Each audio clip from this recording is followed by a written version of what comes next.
โรงเรียนวิลาถาวรญาติได้นักเรียนเก่งระดับชาติอันดับที่1ในวิชาเคมีศาสตร์ชั้นม .4 ซึ่งเมนเท่าเวียงทองบรจิตได้คะแนน 9.75 ได้รับเหรียญคำใบย่องโยนและเงินรางวัล 13 ล้านกีบซึ่งถือเป็นผลสำเร็จที่ยิ่งใหญ่และความภาคภูมิใจของโรงเรียนก็คือของนครหลวงเวียงจันทน์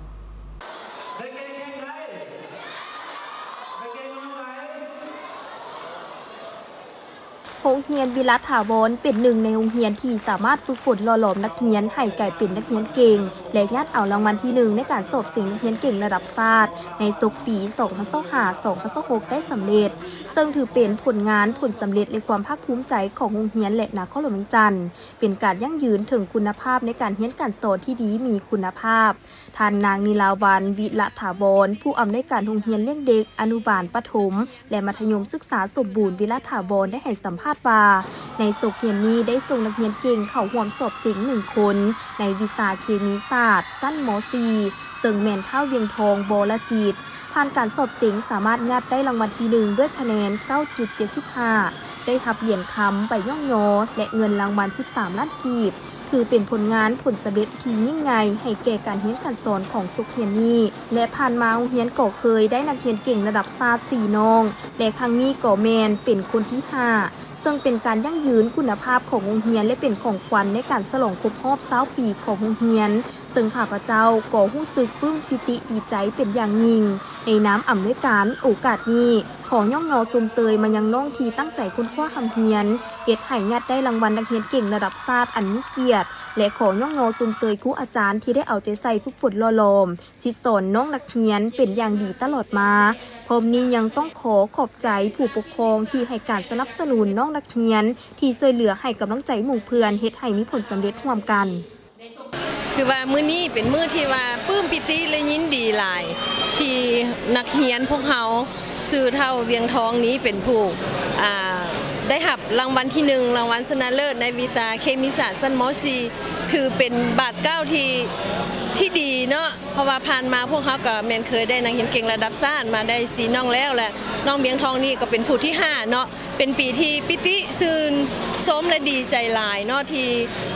ได้ประสบผลสำเร็จในศุกร์เรียน 2025-2026 นี้ข้าพเจ้าแนะนำอำนวยการก็แม่นขอสมเสยมายังน้องเวียงทองและพร้อมด้วยครูที่ได้ฝึกซ้อมน้องจึงให้ประสบผลสำเร็จมาถึงทุกมื้อนี้แล้วก็ขอบใจมายังผู้ปกครองและก็น้องนักเรียนทุกคนที่ให้กำลังใจเป็นกำลังใจเสมอมาเนาะอันนี้ก็คือว่าเป็นผลงานอันยิ่งใหญ่เป็นของขวัญอันพิเศษสำหรับปีนี้โรงเรียนเฮามันครบรอบ20 ปีซึ่งหากระจัดการเฉลิมฉลองไปวังบ่โดนมานี่แล้วถือว่าอันนี้เป็นรางวัลอันมีเกียรติที่สุดสำหรับโรงเรียนเฮาในครบรอบสร้างตั้งมา20 ปีนี้เนาะอันนี้ก็มีความดีใจเนาะแล้วก็สมเสยน้องนักเรียนที่ได้ตั้งหน้าเอาใจใส่แท้ๆจึงได้ประสบผลสำเร็จเพราะว่าการที่เป็นนักเรียนเก่งบ่แม่นเรื่องง่ายนอกจากระเบียบวินัยการเอาใจใส่เรียนแล้วทุกอย่างแม่นต้องให้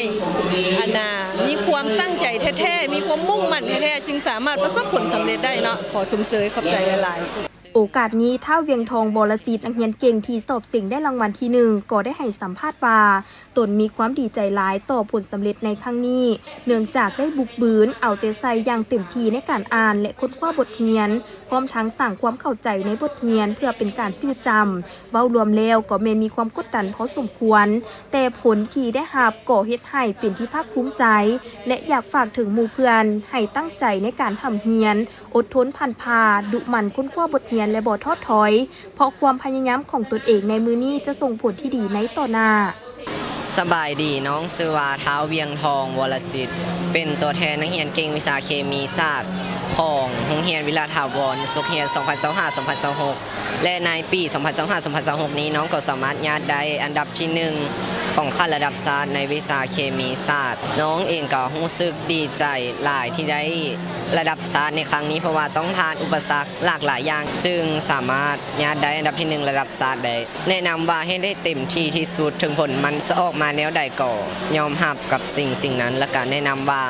ให้อ่านบทเรียนหลายๆทักษะการเรียนก็คือเน้นเรียนให้เข้าใจ เน้นเรียนให้เข้าใจที่บ่เน้นจื่อว่าถ้าเราเข้าใจเราจะสามารถแก้บทเสียงได้ทุกอันสำหรับหมู่คนใดที่อยากจะเป็นนักเรียนเก่งระดับชาติให้อดทนผ่านพาอุปสรรคดูมันศึกษาค้นคว้าหำเรียนในสิ่งที่ตนเองสนใจและ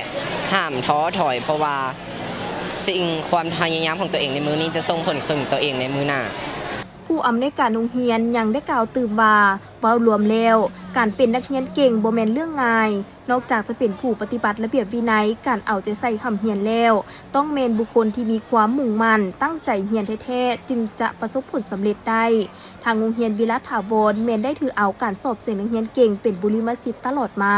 เพื่อฝึกซ้อมนักเรียนให้ก้าวเป็นนักเรียนเก่งระดับชาติซึ่งทางโรงเรียนก็ได้วางนโยบายถ้าหากเป็นนักเรียนเก่งเสียงได้ที่1หรือเสียงได้นักเรียนเก่งระดับชาติก็แม่นมีนโยบายหลุดค่าเรียนให้พิเศษพร้อมทั้งนี้ของขวัญของรางวัลเป็นการฝึกนู่ส่งเสริมที่สำคัญโรงเรียนแม่นได้เอาใจใส่ในการศึกษาฝึกฝนหล่อหลอมสร้างนักเรียนเก่งในทุกสุขเรียนทั้งนี้ก็เพื่อเป็นการสร้างคุณภาพให้การเรียนการสอนและสร้างทรัพยากรมนุษย์ที่มีความรู้ความสามารถเพื่อสร้างสรรค์พัฒนาประเทศชาติ